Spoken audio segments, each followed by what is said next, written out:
ನಮಸ್ಕಾರ ಸ್ನೇಹಿತರೆ, ಬಿಟೆಕ್ ಚಾನಲ್ನ ಇನ್ನೊಂದು ಹೊಸ ವಿಶೇಷವಾದ ವಿಡಿಯೋಗೆ ನಿಮಗೆಲ್ಲರಿಗೂ ಸ್ವಾಗತ.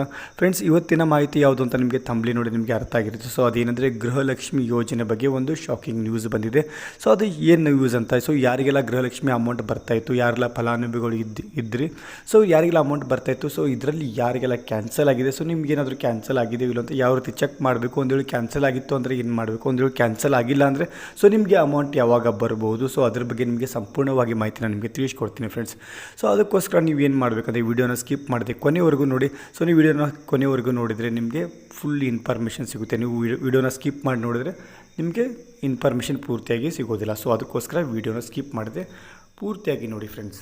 ಮೊದಲನೇದಾಗಿ ಸೊ 12ನೇ ಕಂತು 13ನೇ ಕಂತು ಅಮೌಂಟ್ ಏನು ಬರಬೇಕಾಗಿತ್ತು, ಸೊ ಆದಷ್ಟು ಬೇಗ ಒಟ್ಟಿಗೆ 4,000 ರೂಪಾಯಿ ಹಾಕ್ತೀನಿ ಅಂತ ಸೊ ಇವತ್ತು ಖುದ್ದು ಲಕ್ಷ್ಮೀ ಹೆಬ್ಬಾಳ್ಕರ್ ಮೇಡಮ್ ಅವರೇ ಸೊ ಇದ್ರ ಬಗ್ಗೆ ಒಂದು ಸೂಚನೆಯನ್ನು ಕೊಟ್ಟಿದ್ದಾರೆ. ಸೊ ಒಟ್ಟಿಗೆ ಹಾಕ್ತೀವಿ ಅಂತ. ಯಾರಿಗೆಲ್ಲ ಈಗ ಹೊಸದಾಗಿ ಗೃಹಲಕ್ಷ್ಮಿ ಯೋಜನೆ ಅಪ್ಲಿಕೇಶನ್ಸ್ ಯಾರೆಲ್ಲ ಹಾಕಿದ್ದೀರಾ, ಸೊ ಇದುವರೆಗೂ ಹಾಕಿರಲಿಲ್ಲ, ಈಗ ಹೊಸ ರೇಷನ್ ಕಾರ್ಡ್ಸ್ ಅಪ್ಡೇಟ್ ಆಗಿರ್ಬೋದು, ಏನಾದರೂ ಒಂದು ಪ್ರಾಬ್ಲಮ್ ಇದೆ, ಸೊ ಅವರಿಗೆ ಗೃಹಲಕ್ಷ್ಮಿ ಯೋಜನೆ ಅಪ್ಲಿಕೇಶನ್ ಹಾಕೋದಕ್ಕೆ ಆಗಿರೋದಿಲ್ಲ. ಸೊ ಈಗ ರೀಸೆಂಟಾಗಿ ಯಾರು ಹಾಕಿದ್ದೀರಾ, ಸೊ ಒಂದು ವಾರ ಆಗಿರ್ಬೋದು ಅಥವಾ ಒಂದು ತಿಂಗಳಾಗಿರ್ಬೋದು, ಸೊ ಯಾರೆಲ್ಲ ರೀಸೆಂಟಾಗಿ ಇದ್ರ ಬಗ್ಗೆ ಅಪ್ಲಿಕೇಶನ್ ಹಾಕಿದ್ದೀರಾ, ಸೊ ಅವ್ರ ಬಗ್ಗೆಯೂ ಒಂದು ಮಾಹಿತಿನ ಕೊಟ್ಟಿದ್ದಾರೆ. ಸೊ ಅವ್ರ ಬಗ್ಗೆ ಏನು ಮಾಹಿತಿ ಅಂದರೆ, ಸೊ ಈಗ ಅವರಿಗೆ ಕೇವಲ 1 ರಿಂದ 2 ತಿಂಗಳಲ್ಲಿ ಅವ್ರಿಗೂ ಕೂಡ ಗೃಹಲಕ್ಷ್ಮಿ ಯೋಜನೆ ಅಮೌಂಟ್ ಏನಾದರೂ ಹಾಕೋದಕ್ಕೆ ಸ್ಟಾರ್ಟ್ ಮಾಡ್ತಾರೆ ಫ್ರೆಂಡ್ಸ್. ಸೊ ಈಗ ಬಂದಿರೋ ಸದ್ಯದಲ್ಲಿ ನ್ಯೂಸ್ ಏನಂದರೆ, ಸೊ 1.78 ಲಕ್ಷ ಗೃಹಲಕ್ಷ್ಮಿ ಯೋಜನೆಗೆ ಫಲಾನುಭವಿಗಳು ಏನಿದ್ದಾರೆ, ಸೊ ಸರ್ಕಾರದಿಂದ ಅವರಿಗೆ 2,000 ರೂಪಾಯಿ ಪಾವತಿ ಬ್ರೇಕ್ ಅಂತ ಒಂದು ನ್ಯೂಸನ್ನು ಕೊಟ್ಟಿದ್ದಾರೆ. ಸೊ ಶಾಕಿಂಗ್ ನ್ಯೂಸ್ ಅಂತಲೇ ಹೇಳ್ಬೋದು.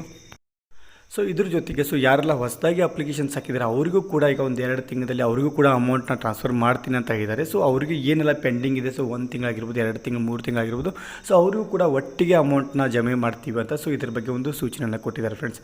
ಆದರೆ ಈಗ ಯಾರಿಗೆಲ್ಲ ಗೃಹಲಕ್ಷ್ಮಿ, ನಾನೀಗ ನಿಮ್ಮ ಮೊದಲು ಹೇಳಿದಾಗೆ 1.78 ಲಕ್ಷ ಮಹಿಳೆಯರಿಗೆ ಸೊ ಯಾಕೆ ಗೃಹಲಕ್ಷ್ಮಿ ಯೋಜನೆಯ ಯಾಕೆ ಕ್ಯಾನ್ಸಲ್ ಮಾಡ್ತಿದ್ದಾರೆ ಅಂದರೆ, ಸೊ ಮೊದಲನೇದಾಗಿ ಪೇಯರ್ಸ್ ಆಗಿದ್ದಾರೆ, ಸೊ ಯಾರೆಲ್ಲ ಟ್ಯಾಕ್ಸ್ನ ತುಂಬ್ತಾ ಇದ್ದೀರಾ, ಸೊ ಅವ್ರಿಗೆ ಏನಾದರೂ ಇಲ್ಲಿಗಲ್ ಡಾಕ್ಯುಮೆಂಟ್ಸ್ನ ತೋರಿಸಿ ಸೊ ಈ ರೀತಿ ಏನಾದರೂ ಗೃಹಲಕ್ಷ್ಮಿ ಯೋಜನೆ ಅಮೌಂಟ್ ಏನಾದರೂ ಪಡಿತಾ ಇದ್ದರೆ ಸೊ ಅವರಿಗೆ ಕ್ಯಾನ್ಸಲ್ ಮಾಡಿರ್ತಾರೆ.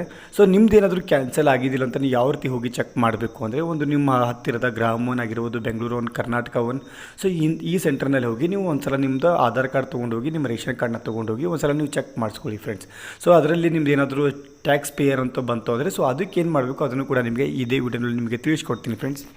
ಏನು ಮಾಡಬೇಕಾದ್ರೆ ನಿಮ್ಮ ಹತ್ತಿರದ ಮಕ್ಕಳು ಮತ್ತು ಮಹಿಳಾ ಕಲ್ಯಾಣ ಇಲಾಖೆಯ ಒಂದು ಕಚೇರಿಗೆ ಹೋಗಿ ನೀವು ಅಲ್ಲಿ ಒಂದು ಅರ್ಜಿನ ಸಲ್ಲಿಸಬೇಕಾಗುತ್ತೆ. ಸೊ ನೀವು ಅರ್ಜಿನ ಸಲ್ಲಿಸಿದರೆ ಸೊ ನಿಮ್ಮದು 2 ರಿಂದ 3 ತಿಂಗಳಲ್ಲೇ ನಿಮ್ದು ಏನು ಪ್ರಾಬ್ಲಮ್ ಇದೆ ಅದು ನಿಮಗೆ ಸಾಲ್ವ್ ಆಗುತ್ತೆ ಫ್ರೆಂಡ್ಸ್. ಸೊ ಅದರಲ್ಲಿ ಏನಾದರೂ ನಿಮ್ಮದು ಟ್ಯಾಕ್ಸ್ ಪೇಯರ್ ಅಂತ ಬಂತು ಅಂದರೆ ನಿಮಗೆ ಅಮೌಂಟ್ ಬರೋದು ಪರ್ಮನೆಂಟಾಗಿ ನಿಮ್ಗೆ ಕ್ಯಾನ್ಸಲ್ ಆಗುತ್ತೆ ಫ್ರೆಂಡ್ಸ್. ಇಷ್ಟ ಆಗಿತ್ತು. ಸೊ ಈ ಮಾಹಿತಿ ಹೇಗೆ ಅನಿಸ್ತು ಅಂತ ನೀವು ಕಮೆಂಟ್ ಮುಖಾಂತರ ತಿಳಿಸ್ಬೋದು. ವಿಡಿಯೋ ಇಷ್ಟ ಆಗಿದ್ರೆ ಲೈಕ್ ಮಾಡಿ, ಚಾನಲ್ಗೆ ಹೊಸಬರಾಗಿದ್ದರೆ ಸಬ್ಸ್ಕ್ರೈಬ್ ಮಾಡ್ಕೊಳ್ಳಿ ಫ್ರೆಂಡ್ಸ್. ಸಿಗೋಣ ಫ್ರೆಂಡ್ಸ್ ನೆಕ್ಸ್ಟ್ ವಿಡಿಯೋನಲ್ಲಿ. ಜೈ ಹಿಂದ್, ಜೈ ಕರ್ನಾಟಕ.